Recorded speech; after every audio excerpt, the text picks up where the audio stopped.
Hello, c'est HR, votre chroniqueur. Alors ça y est, je viens de découvrir en format IMAX le nouveau blockbuster de Denis Villeneuve, Dune, partie 2. Forcément, il faut que je vous en parle. Let's go! Deal with this prophet. Send assassins. Feyd-Rautha, he's psychotic.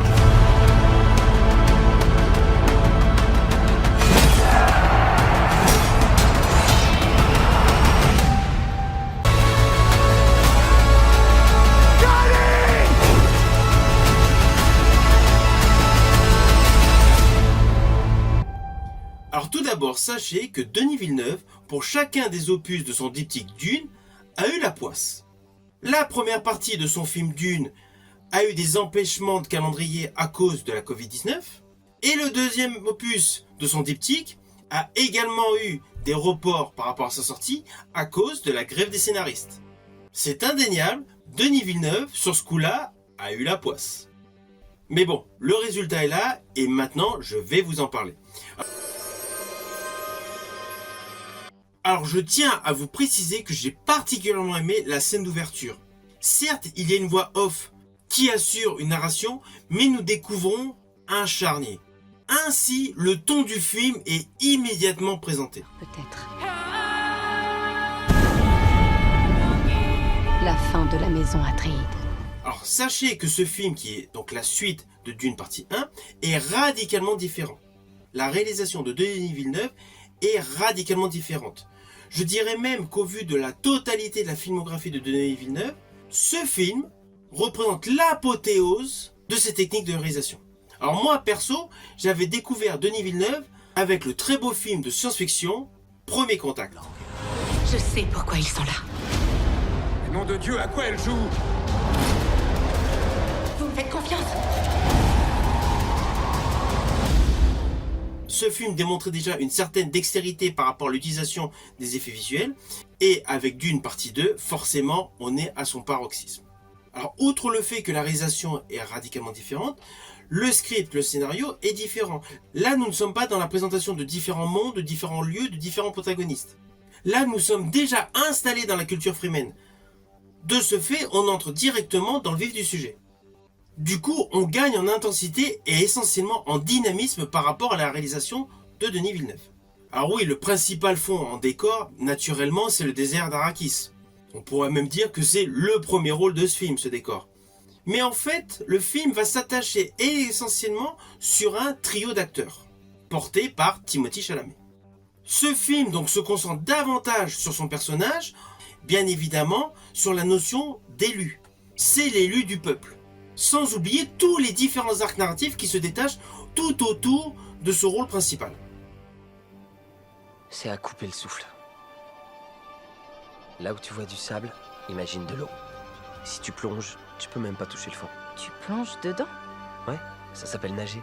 Je te crois pas, arrête.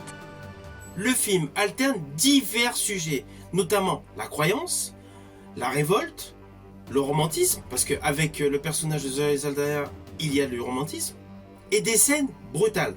Tout ceci s'entremêle.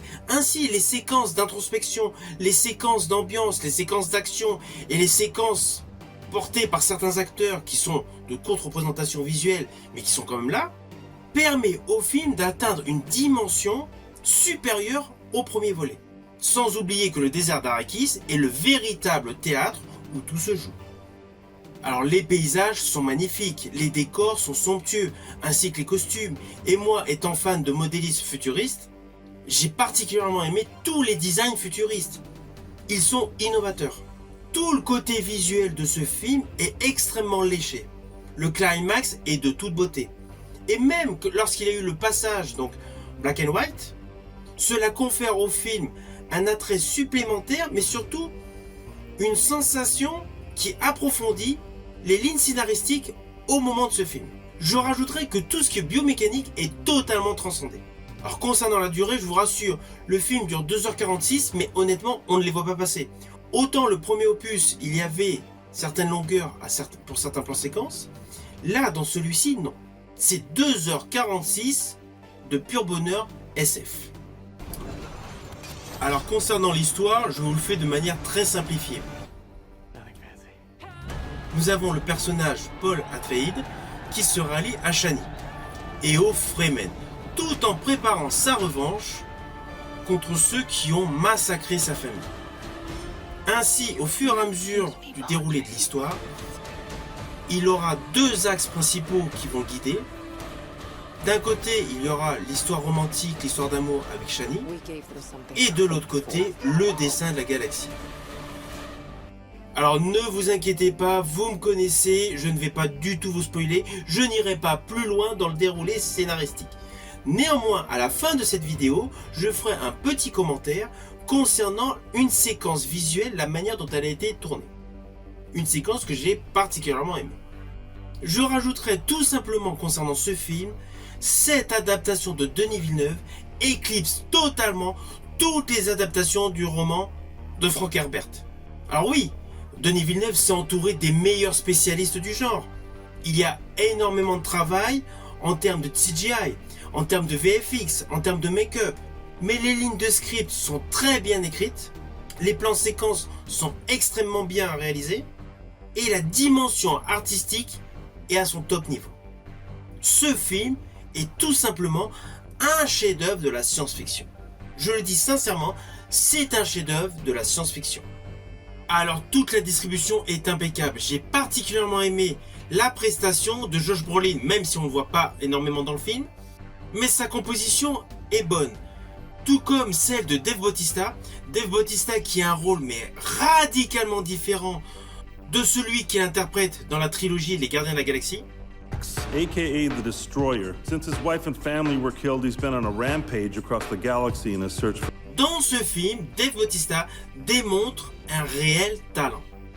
Alors selon moi, le seul bémol dans ce film, c'est le temps de présence de certaines stars. Vous allez me dire, c'est pas énorme comme bémol, mais voilà, il y a certains acteurs que j'aurais aimé voir un peu plus longtemps à l'écran. Néanmoins, je vous rassure, toute la distribution a un bon temps d'écran, et les acteurs sont extrêmement impliqués dans leur rôle, dans leur composition, cela se voit. De ce fait, vous allez prendre un réel plaisir à les regarder jouer. À la prestation des acteurs qui est excellente, je rajouterai que la bande originale, composée par Hans Zimmer, est superbe. On a bien les percussions des sons tonitruants au moment des scènes de combat, des scènes de bataille, et même lorsqu'il y a l'apparition des vers. Et il y a tout le côté laconique, lancinant, nostalgique, pour tous les moments rattachés à la fameuse prophétie. Une fois de plus, la bande originale d'Alzheimer est en parfaite adéquation avec ce qui vous est présenté à l'image. Alors attention à ce que je vais dire, cela s'apparente à un spoil, mais c'est plus par rapport à une technique visuelle. Il fallait vraiment y penser. Sur la planète d'Arrakis, l'eau est extrêmement importante, et de ce fait, il y a la récupération de l'eau sur les corps. Cela se déroule à plusieurs moments donc dans le film, au début et vers le milieu. On assiste donc à cette récupération d'eau. J'estime que le côté technique, la trouvaille visuelle de cette récupération d'eau est savamment orchestré. Il fallait y penser, c'est vrai que le corps est essentiellement composé d'eau.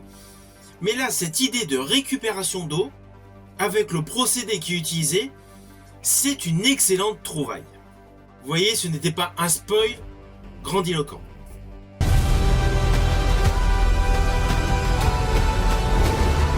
C'est par cette prophétie qu'ils nous réduisent en esclavage.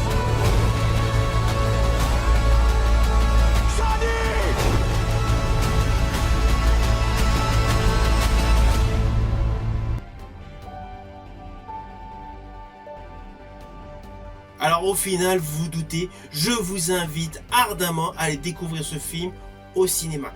Si vous avez la possibilité de le voir en IMAX, c'est encore mieux. Vous allez vraiment pouvoir apprécier tous les détails graphiques. Et surtout, vous aurez l'impression d'être au cœur même du désert d'Arrakis. Vous pourrez même avoir la sensation d'avoir les épices qui virevoltent devant vous. Si vous avez aimé la chronique, n'oubliez pas, pouce vers le haut, partage. Et quant à moi, je vous dis à bientôt pour une prochaine vidéo.